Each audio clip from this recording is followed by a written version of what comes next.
We're going to continue our series, Searching for Heroes. Searching for Heroes. And we've been going through the book of Judges. And right now, at this particular point in the book, it gets a little nasty. It gets a little dark.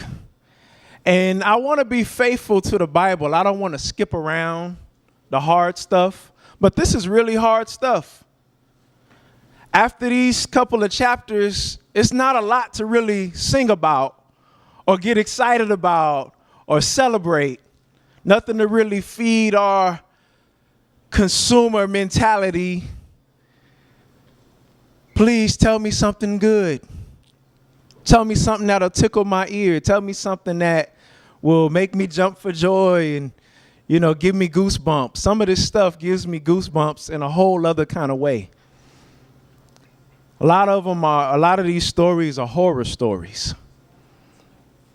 Man, I think as we come off this night of Halloween, there's a reason why we kind of get into that horror stuff. It's because sometimes life can be a horror story. Everything doesn't end with, and they lived happily ever after. You know how they used to do it, come to Jesus and your life will be perfect. Come to Jesus and everything that happens, everything is going to be all right. I don't know about you, but that never really happened for me. Anybody feel what I'm saying? It's just not reality. And so what I want to do with this text, with this message, is introduce us to reality. Because that's where we live every day. We don't live in, we're not in heaven yet.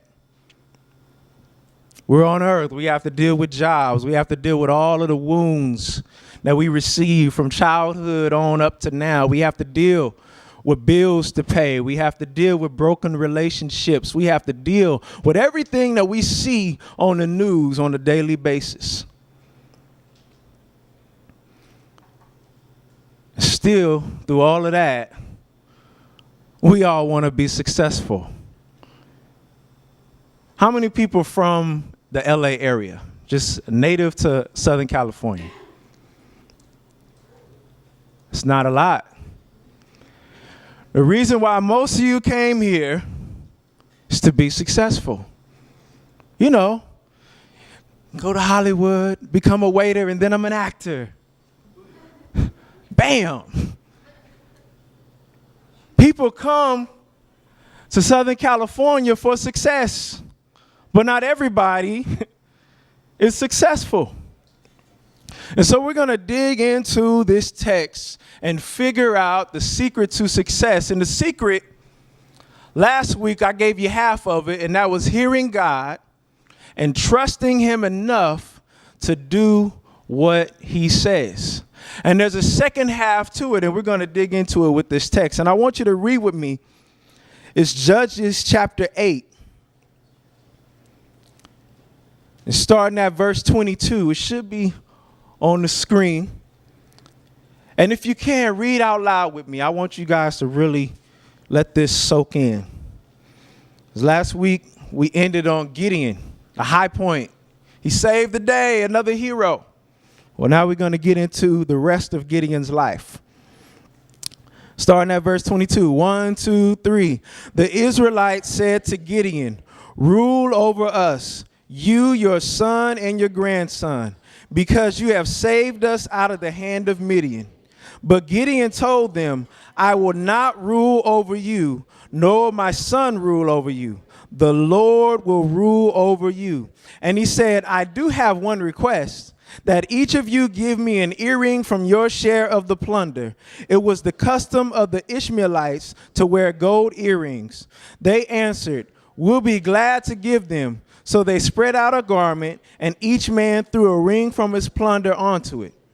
The weight of the gold rings he asked for came to 1,700 shekels, not counting the ornaments, the pendants, and the purple garments worn by the kings of Midian, or the chains that were on their camels' necks.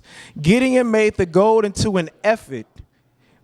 I always mess that up. Ephod, which he placed in Ophrah, his town.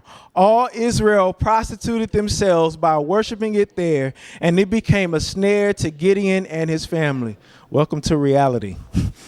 Let's keep reading. Thus Midian was subdued before the Israelites and did not raise its head again during Gideon's lifetime.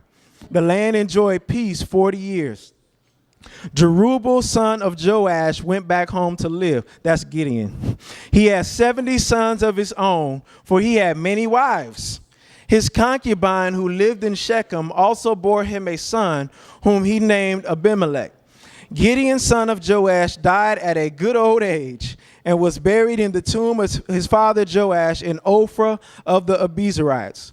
No sooner had Gideon died than the Israelites again prostituted themselves to the Baals. They set up Baal-berith as their god and did not remember the Lord their God, who had rescued them from the hands of all their enemies on every side. They also failed to show kindness to the family of Jerubbaal, that is Gideon, for all the good things he had done for them. What happened? Last week, we see Gideon with 300 men, 300. He defeated an army as numerous as the sand on the seashore. And I researched this, I dug into this. And in chapter 8, I think it's verse 10, it talks about how after he defeated Midian, there was only 15,000 left, and 120,000 had died. 300 against 135,000. Gideon doesn't get it. If I had an army of 300 and I defeated an army of 135,000, I have to go, this is not me.